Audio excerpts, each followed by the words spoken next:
Good morning sir. పేరు Bhubaneswar sir, అంతకుమించి ఏం చెప్పడం లేదు. చాలా మొండివాళ్ళలో ఉన్నాడు.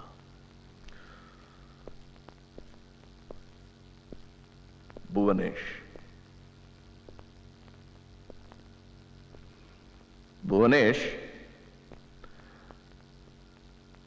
నీ అసలు పేరు భువనేష్ కదా? సార్కి సమాధానం చెప్పు. నువ్వెక్కడ వాడివి? భువనేష్. ఈ ప్రాంతంలో అలాంటి పేరు వినిపించదే. త్వరగారికి జావో చెప్పమంట సార్. ఓకే, అందాక నీ పేరు భువనేష్ అనుకుందాం. చూడు భువనేష్, నువ్వు ఇక్కడి నుంచి బయటపడలేవు. ఎందుకంటే కోర్టు, బెయిలు అవన్నీ లేవు. నిన్ను అరెస్ట్ చేసినట్టు అసలు రికార్డే లేదు. అర్థమైందా?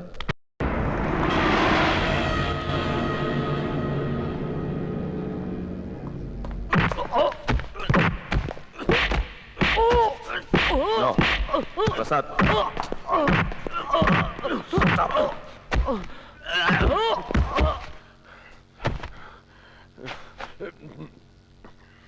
ఎందుకలా కొట్టావు?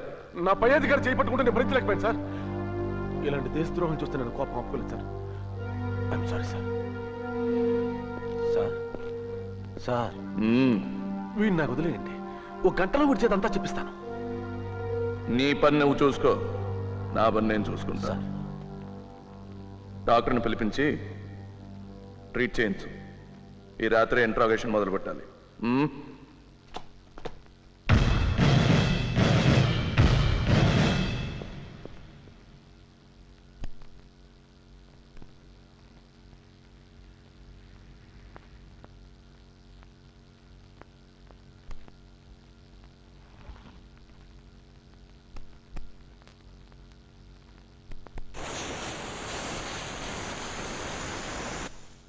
బ్యాండేజ్ అక్కర్లేదు, ఇలాగే మానిపోతుంది.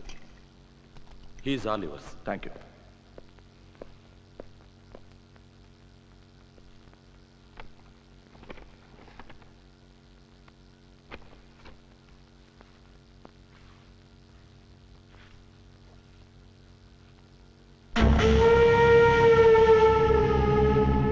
నిన్ను చూస్తే ఇలా రక్త తర్పణ ఇచ్చేవాళ్ళ అనిపించడం లేదే. You seem to be a man driven by ideology.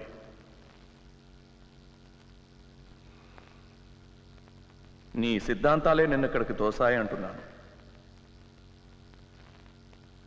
Oh, I'm sorry. చదువు రాని వాడికి తర్జుమా చేసినట్టు తెలుగులో చెప్పాలని నా ఉద్దేశం కాదు.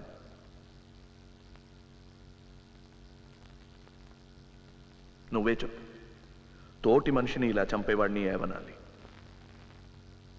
సిద్ధాంతం ఏవైనా ఇలా చెయ్యొచ్చా? దేవుడు, మతం, రాజకీయం, ప్రజా పోరాటం ఇవన్నీ కారణంగా చెప్పేస్తే ప్రాణం తీసే హక్కు వచ్చేస్తుందేంటి? ఒక చంప కొడితే ఇంకో చంప చూపించబడటం లేదు. మీ ఉగ్రవాదాన్ని మా దగ్గర చూపించండి, చావటానికి సిద్ధంగా ఉన్నాం.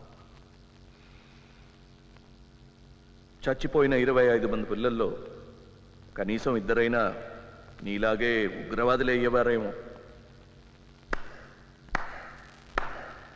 ఏమిటి, ఏమైనా తప్పుగా మాట్లాడాను?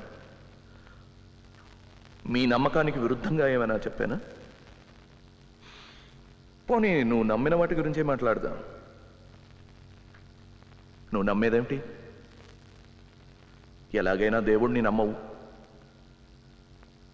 నేను నమ్మను అంటే నమ్ముతావా? చూడు, నేను కొట్టి మాట్లాడించడంలో నాకు నమ్మకం లేదు. నువ్వే మాట్లాడు. నాకు చెవులున్నాయి, వినిపిస్తోంది. నేను నీలాంటి మనిషినే. నాకు సోషల్ యాంగర్, కోపం ఉంది. నీ కోపాన్ని అర్థం చేసుకోగలను. నన్ను నమ్మచ్చు. నేను ఒక నిజాయితీ గల పోలీస్ ఆఫీసర్ని. అలా నవ్వుకు. నా నిజాయితీని హేళన చేస్తే నాకు నచ్చదు. నవ్వు. ఇప్పుడు నవ్వుతావు, తర్వాత ఏడుస్తావు. ఆ తర్వాత మాట్లాడతావు, ఇంకాస్త నొక్కితే నిజం కూడా మాట్లాడతావు.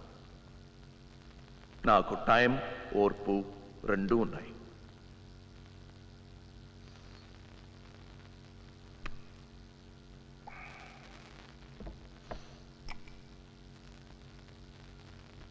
పాచినట్టుంది. రెస్ట్ తీసుకో. నేను ఇంటికెళ్ళి పళ్ళం పిల్లాడిని చూడాలి. నేనేం కాలక్షేపానికి ఇక్కడ రాలేదు. పోనీ రేపు మాట్లాడదాం. రేపు నువ్వు మాట్లాడాలి. నేనొక్కడనే మాట్లాడితే బోర్ కొడుతుంది.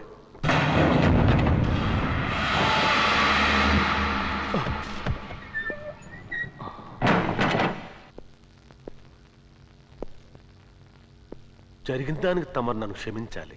ఆ డీసీపీ ఆది గురించి చెప్పడం మర్చిపోయాను. వాడు చెడ్డ డేంజర్ మనిషి. తమర్ని వాడి చేతిలోని తప్పించడం కోసమే నేను మీ చేయి చేసుకోవాల్సి వచ్చింది. వాడి మాటలు మోసపోకండి. ఎందరినో ఇలాగే బోల్తా కొట్టించాడు. జాగ్రత్త. అయినా నేనున్నాను కదా. ధనుష్ ధనుష్ ఎవరు? ధనుష్ ధనుష్ నాకు తెలియదు సార్. అయితే తెలుసుకో ఎవరో ఆ Dhanush. Dhanush get out and find out.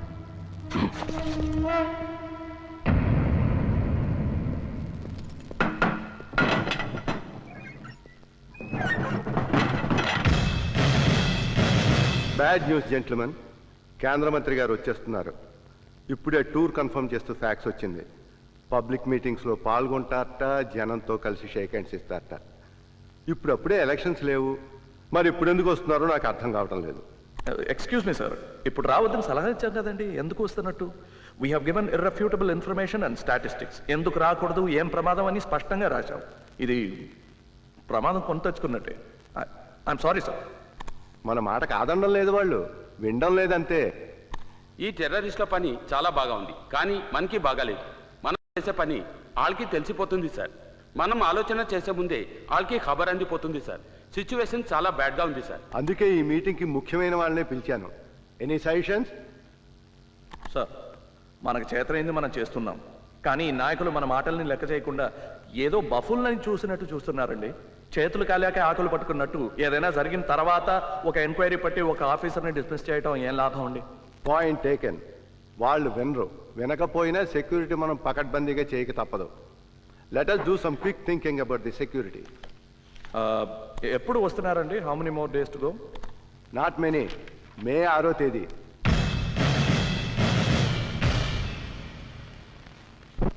మంత్రిగాడి పర్యటన ఖరారైంది. మన బలం చూపించడానికి ఇదో మంచి అవకాశం. పవన్, ఆ లైట్ గాలికొట్టు. కమాండర్ దగ్గర నుంచి కమాండ్ కూడా వచ్చింది. కమాండర్ ఇక్కడే ఉన్నారా? దగ్గరలోనే. కలవచ్చా?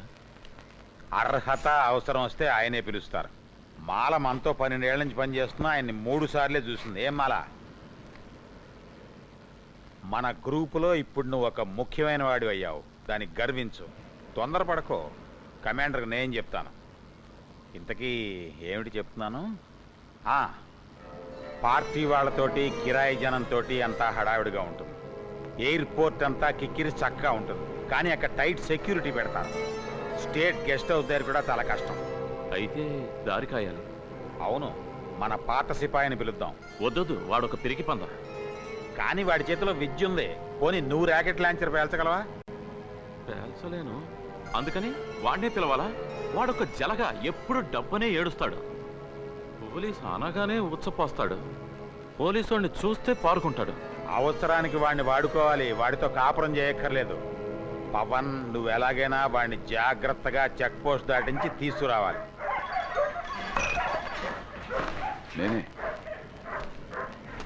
నేను రేపు వస్తున్నావు కదా? ఉండలేకపోయాను. మంత్రిగాడు 6వ తారీఖు వస్తున్నట్టుగా. హాయ్ మాల, కన్ఫర్మ్డా? అవును, చిన్న స్వామీజీ కబురు చేశారు, డౌటే లేదు. అయితే కరెక్టే. షాప్ దగ్గర ఎవరున్నారు? ఎవరూ లేరు. నేనే టీ తోనొచ్చా.